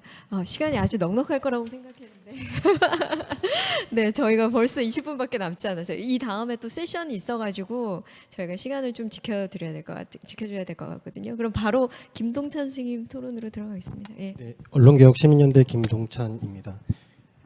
저도 손지원 변호사님 발제 내용에 뭐 거의 대부분 동의하는 입장인데다가 또 앞에 김열아 선생님과 신명섭 선생님께서 저보다 훨씬 전문적인 토론을 해주셔서 많은 부분 뭐 중복되거나 아니면 부족할 것 같은데요. 그래도 준비한 내용 몇 가지 말씀드리도록 하겠습니다. 손지원 변호사께서 말씀을 하셨듯이 이 인터넷 표현 규제에서 검열적인 성격을 해소할 수 있는 가장 확실한 방법은 사법기관에 의해서만 유통을 금지하는 결정을 내리도록 하는 것입니다. 이것이 대원칙인데요. 하지만 우리가 모든 표현물에 대해서 사법심사를 선행하는 것이 현실적으로 불가능하다는 전제를 한다면 그래서 표현이 이루어진 후부터 법원이 최종적으로 위법성을 판단하기 전까지 이 기간 동안에 유통을 금지하는 결정을 해야 한다면 누가 무엇을 어떤 방식과 절차를 통해서 행하는지가 아마 핵심적인 과제로 제기될 것입니다. 여기서 제가 생각하기에 가장 중요한 원칙은 재량을 최소화하는 것이라고 생각합니다. 그 결정을 행정기관이 직접 하든 또 국가가 민간기구에 위임을 하든 사업자에게 처리 의무를 강제하든 그것이 행정권이 영향을 미치는 것이라면 그 금지의 주체가 누구든지 간에 재량을 거의 남기지 않을 정도로 기준이 명확해야만 발제자가 제안하신 대로 그 해악이 중대하고 명백한 불법 정보에 한할 때만 이 자의성을 차단할 수 있고 국제 기준과 헌법에 합치하는 것으로 인정된다고 할 수 있을 것입니다. 그래서 그 심영서 선생님께서도 말씀하셨지만 그 표현대로 하자면 그 무한 재량권을 사실상 무재량으로 바꾸는 것이 현행 정보통신 심의제도 개선의 출발점이 돼야 한다고 생각을 하고요. 두 번째로 이렇게 심의 대상을 명백한 불법 정보로 한정을 하더라도 그 위법성에 대한 판단은 사법심사를 대신하는 거기 때문에 최대한 사법심사에 준하는 적법 절차에 따라서 이루어져야 하고요. 그 절차에는 표현의 자유 침해를 방지하기 위한 엄격한 보호장치가 포함되어야 한다고 생각합니다. 이에 대한 해외 사례를 검토해서 제가 토론문에 몇 가지 제시를 해보았는데 토론문을 보시지 못해서 그냥 말씀으로 드리도록 하겠습니다. 첫 번째는 객관적인 시공고가 있는 경우에 한정해서 절차를 개시해야 한다는 것입니다. 오픈넷도 참여했던 그 마닐라 원칙이라는 걸 보면 국제 원칙인 것 같은데요. 불법 콘텐츠와 관련된 콘텐츠 제한을 요청할 때는 콘텐츠가 불법이라는 주장의 법적 근거와 신고 정보가 정확하다는 선의의 진술서를 포함해야 한다고 되어 있습니다. 유럽연합의 디지털 서비스법도 이와 유사한데요. 신고 내용과 주장이 정확하고 완벽하다는 것에 대한 신고자의 믿음이 선의임을 확인시키는 진술을 포함하도록 하고 있습니다. 우리 지금 현재 심의제도에는 이런 요건이 없기 때문에 여러분들 잘 알고 계시는 민원 청구와 같은 이런 부당한 행위가 가능한 것이라고 생각을 하고요. 이를 방지할 수 있는 제도가 도입돼야 된다고 생각하고요. 또 혹시 명백히 근거가 없는 신고를 자주 제기하는 신고자에 대해서는 해당 신고의 처리를 중단할 수 있는 남용 방지 규정도 추가로 필요할 것으로 보입니다. 또 하나는 전문기구에 의한 판단에 따라서 심의 여부 또는 금지, 표현의 금지, 유통 금지 여부를 결정해야 한다는 것입니다. 이와 관련해서는 앞서도 말씀을 해주셨는데 현행 방통위 설치법상 심의위원의 경우에 방송이나 언론, 표현물 규제와 관련해서 어떠한 전문성 자격 요건도 적용받지를 않고 있습니다. 그래서 이 부분에 대해서는 법률 개정이 필요하다고 보고요. 세 번째로 현재 심의 결과에 대해서 특히 이제 방송심의에서 더 이런 일이 많이 발생하고 있는데 방심이나 방통위가 내린 상당수의 처분이 법원에 의해서 정지되거나 지금 취소되고 있는 상황입니다. 이렇게 사법기관에 의해서 사후에 명백히 위법한 심의 처분으로 판결이 나는 경우에 그 피해자가 이의를 제기해서 국가에 배상을 청구할 수 있는 제도가 마련된다면 규제의 남용을 예방하는 효과가 있지 않을까, 그렇게 기대할 수 있지 않을까 생각을 합니다. 요건에 대해서 말씀드렸고요. 다음으로 이렇게 명백한 불법 정보로 심의 대상을 축소하고 절차적 보호 장치를 마련하더라도 금지 주체의 문제가 남습니다. 이와 관련해서는 뭐 자율 규제가 바람직한 것인지 좀 판단을 해 보아야 하겠지만 만약 현행 방송통신심의위원회를 존치한다면 발제자께서 지적하신 대로 이 기구가 행정기관이라는 실체에 맞게 국회와 법률을 통해 통제를 받도록 통제를 강화하는 방향으로 방통위 설치법을 개정해야 한다고 생각합니다. 왜냐하면 이 현재 방송통신심의위원회 같은 경우에 처음 이 기구를 만들 때 민간 독립기구로 설치한다는 취지에 따라 법률이 구성되었기 때문에 행정기관이라면 마땅히 받아야 할 여러 가지 통제에서 사회적 통제에서 벗어나 있는데 반해서 민간기구라면 가져서는 안 되는 아까 말씀하신 무한 재량권을 위임받고 있기 때문입니다. 마지막으로 이거에 대해서도 이제 앞에 두 분께서 말씀을 해주셨는데 행정심의를 폐지하고 규제 권한을 모두 민간으로 이양하는 경우에도 형식적으로 이 금지의 주체만 달라질 뿐 자의성이나 일방성 오히려 또 불투명성 부분에 있어서는 행정기관이 하는 것보다 더 위험성이 클 수 있는 거잖아요. 그래서 이런 것들에 따라서 권한의 남용 문제가 발생할 수 있는 우려가 그대로 남는다고 생각을 합니다. 그래서 이 행정심의 폐지를 우리가 논의한다면 그 폐지 논의와 함께 지금 임시조치 제도를 포함해서 정보통신망법에 절차적 보호 장치를 강화하기 위한 논의가 함께 필요하다는 의견 드리면서 제 토론을 마치도록 하겠습니다. 감사합니다.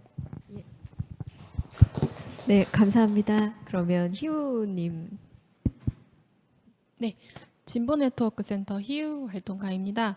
저 역시도 손지연 변호사님의 발제문과 분석 정책 제안에 대체로 동의하는 바 있지만 이후에 토론 내용은 말씀드려야 할 것 같아서 말씀드리도록 하겠습니다. 방송통신심의위원회 설립 이전 1995년부터 정보통신윤리위원회가 PC통신과 인터넷 표현에 대해 심의를 해왔고요. 시민사회는 이러한 국가검열에 대해서 반대해왔습니다.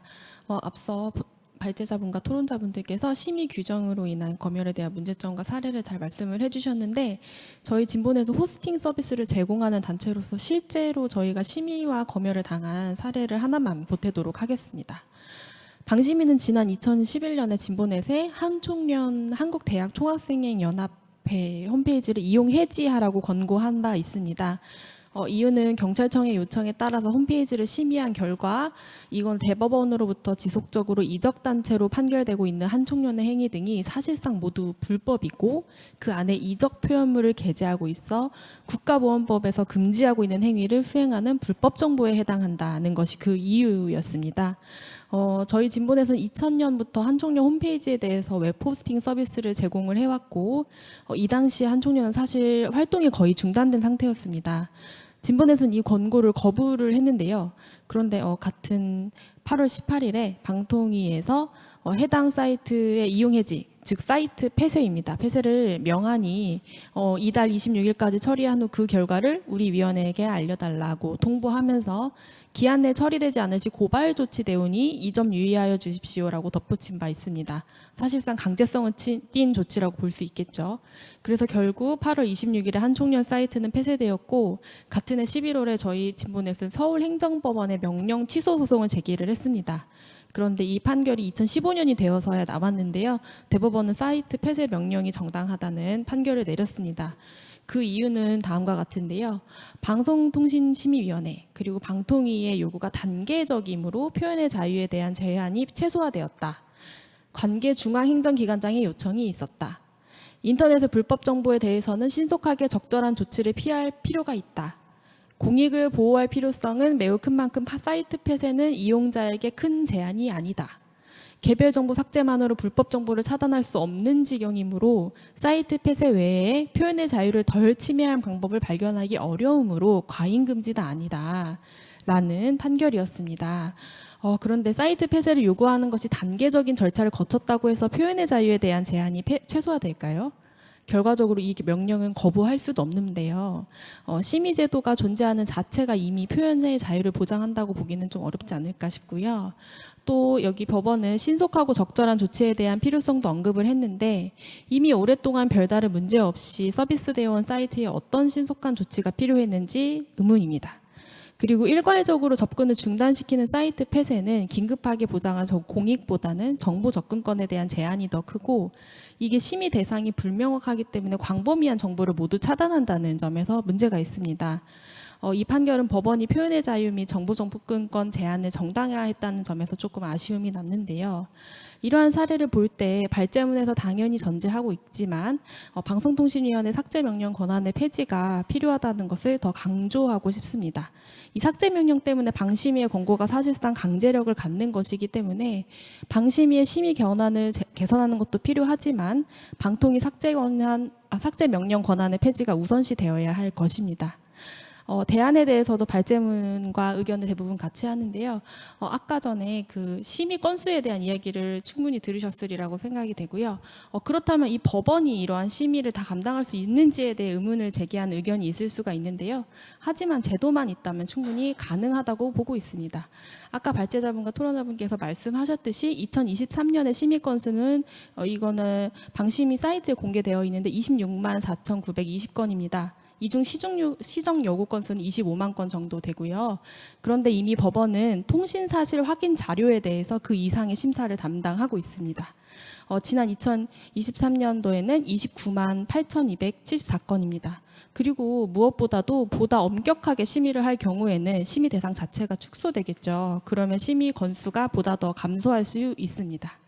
또한 사회적 법익을 침해하는 정보보다 개인적 법익을 침해하는 정보를 우선에 심의하도록 함으로써 긴급할 필요가 있는 경우에는 이러한 판단 시간 절차를 단축할 수도 있겠죠. 또 개인적 법익을 침해하는 국내 콘텐츠의 경우에는 임시조치 제도도 존재하고 있습니다.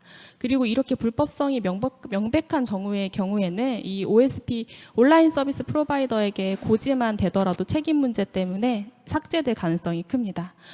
현재 규제되고 있는 불법 정보는 크게 사회적 법익을 침해하는 정보와 개인적 법익을 침해하는 정보로 구분을 할 수 있는데, 신속한 구제가 필요한 정보는 대부분 개인적 법익을 침해하는 정보고, 사회적 법익을 침해하는 정보의 경우에는 그 피해가 모호하거나 불법성 판단이 힘든 경우가 많습니다.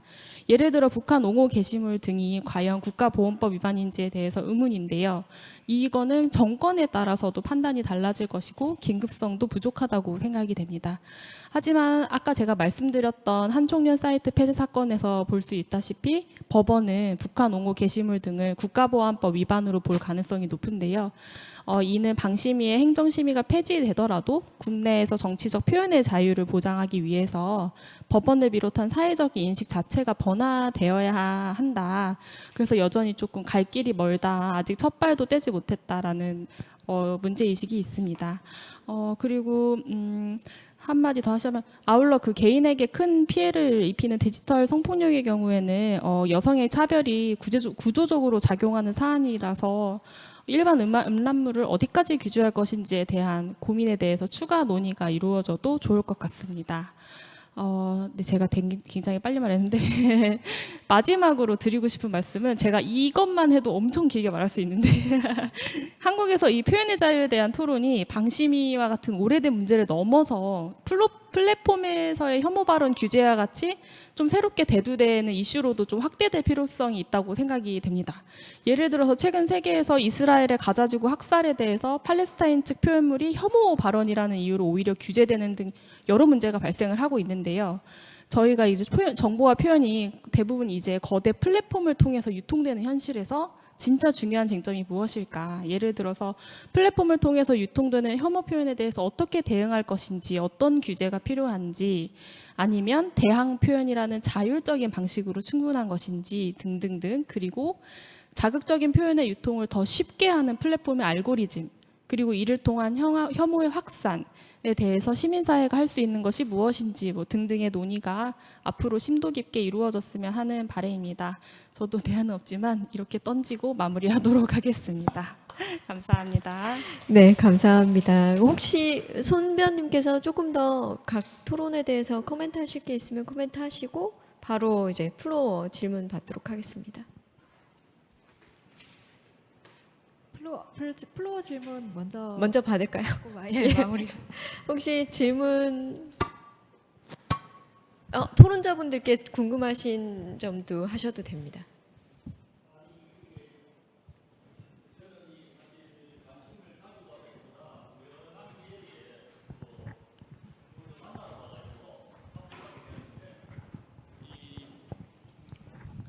타이틀 자체가 보니까 방송통일심의위원회 인터넷 검열 괜찮은 건데, 이게 아마 지금 이 필요성에 대한 거라든지 기능에 관한 문제, 입법에 대한 그런 거 토론이 아닌가 싶어요.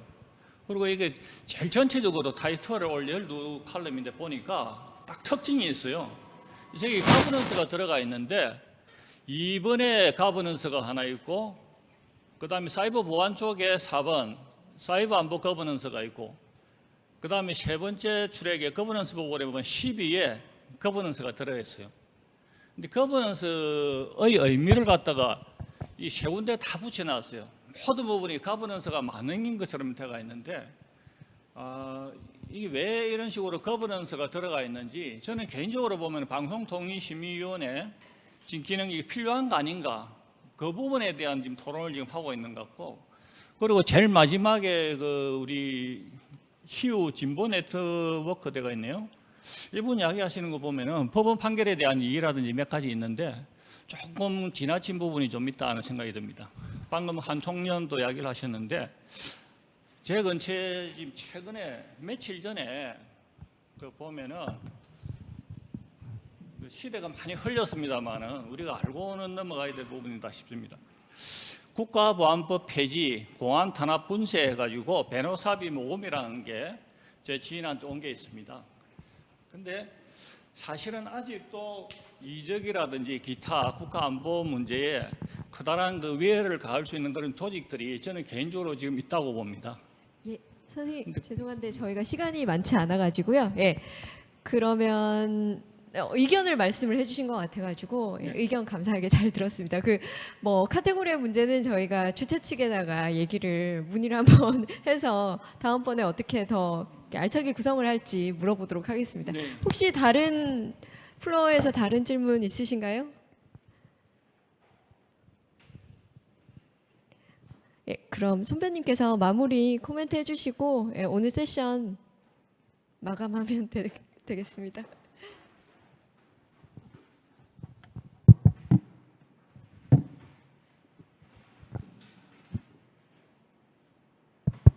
네. 네. 토론자분들께서 너무 좋은 말씀 많이 해주셔서 지금 나온 것만 가지고도 이제 지금 22대 국회에 방심위의 어떤 방심위 기관 구성의 문제라든지 그 다음에 방심위의 그 통신심의 권한이나 그 방심위의 내용 사실 이게 지금 인터넷 거버넌스 포럼이기 때문에 약간 통신심의에 더 초점을 맞춘 부분이 없지 않아 있는데 사실 방송심의도 사실 크게 지금 방심위가 이제 국가 전체적인 어떤 모든 미디어와 표현물에 대한 이런 광범위한 권한을 가지고 있는 거에 대해서 지금 어떻게 보면은 어떻게 이 제도를 남용할 수 있는 정치적인 발언일 수도 있지만요. 어떻게 하면 남용될 수 있는지를 지금 다 보여주고 있는 것 같아요. 그렇기 때문에 오히려 지금 이 법제의 문제점, 이 권한과 제도의 문제점이 되게 적나라하게 드러나고 있는 시점에서 논의를 본격화해야 된다는 생각에서 이런 뭐 세션 같은 것도 준비를 했고 또 다른 지금 모든 언론 표현의 자유 영역에서 이런 논의가 이루어지고 있기 때문에 22대 국회에서도 아까 심영섭 교수님께서도 말씀을 해주셨다시피 이거는 이제 여야를 불문하고 본인들의 어떤 표현물 심의 권한, 그러니까 뭐 본인들이 정권을 잡았을 때 그런 권한에 그걸 포기를 하지 못하는 그런 상황을 떠나서 이 시스템 자체에 대해서 냉정하게 바라보고 지금 논의를 지금 계속 이어나가야 되지 않나라는 생각이 들고 사실 방송심의 문제가 지금 방송심의 문제에서 더 많이 드러나고 있는 거는 이제 방송사들이 적극적으로 대응을 해서 지금 법원으로 가서 가처분 결정이 지금 법원에서 그 결정이 위법하다는 결정이 나오고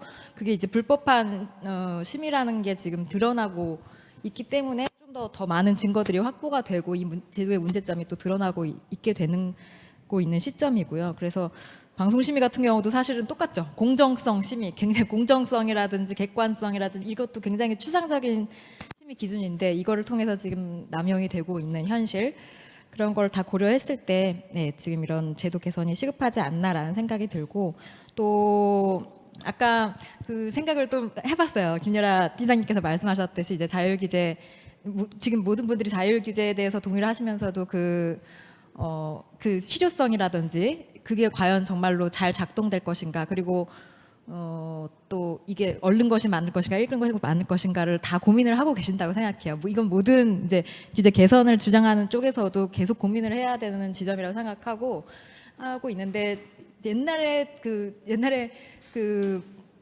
방심위 심의위원 구성 문제에 있어가지고 그때 정치적으로 대립이 굉장히 심각해서 구성에 한 반년 정도 지연됐던 8개월 정도 지연됐던 일이 있었습니다. 그때 이제 너무 이 적체가 된다. 통신심의 제도가 지금 이제 운영이 잘 안 되고 있다라는 취지였는데 사실 그때를 돌아가 보면 그렇게 크게 문제가 되지 지금하고 다르지 않아요. 사실 그렇기 때문에 지금 방심위에 어떻게 보면 통신심의 제도가 꼭 있어야 되냐. 그때랑 뭐 그 방심위에 심의가 많았을 때랑 지금 그때 뭐 사회적 혼란이 엄청나게 야기되지 않았거든요. 불법 정보로 인한 뭐 사회적 폐해가 뭐 엄청나게 대두되고 뭐 지금과 크게 다르지 않은 상황이었거든요. 그렇기 때문에 방심위의 지금 통신심의 권한이 이렇게까지 지금 인정될 일인가에 대해서 그때를 생각해 보면 뭐 자율 규제를 적용하더라도 심현석 교수님 말씀하셨던 것처럼 생각보다는 잘 돌아갈 것이다라는 예, 그런 의견을 제시하면서 예, 오늘 너무 좋은 토론들 감사드리고 예, 여기 와주셔서 감사드리고 예, 앞으로 논의가 계속 더 발전적으로 이어나갔으면 좋겠습니다. 네. 모두 수고하셨습니다. 감사합니다.